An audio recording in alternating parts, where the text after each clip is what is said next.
Imbalances are a very big cause of injuries in athletes and everyone. So, what is an imbalance? It's when one side of your body to the other is stronger, it's more mobile. There's just an imbalance of ability. If you have one ankle that has a lot more range of motion, knee over the toe to the other, that is an imbalance.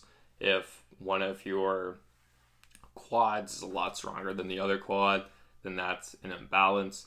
Now, there's different types of imbalances, but I find that the one most applicable to injury is comparing one side of the body to the other.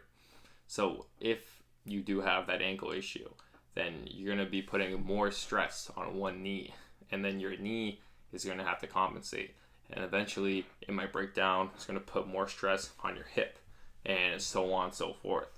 When you have imbalances, it impacts other parts of your body, makes them compensate, take on more load, something that they're not built to do. And then you can see how injuries come from there. Also with imbalances, this is one example which I love. I remember watching an interview before of Kobe Bryant's coach.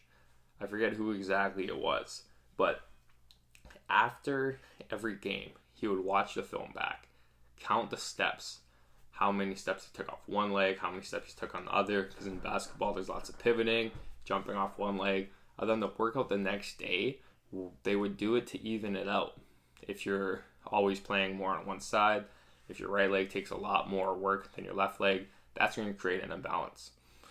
Second part of it is, if you think of NASCAR, they're always turning the same way around the track. The tires, if you have a tire, it's not going to wear out evenly. If you're always turning one way, then that side's going to wear out more than the other. The same applies to track. If you're always running around the track the same way, then you're going to create an imbalance because you're not just running in a straight line, you're leaning on one side. Which is why whenever I hit the track, I even it out if I'm running the curves one way to the other. It looks kind of funny because nobody else is doing it. But this is how you eliminate imbalances.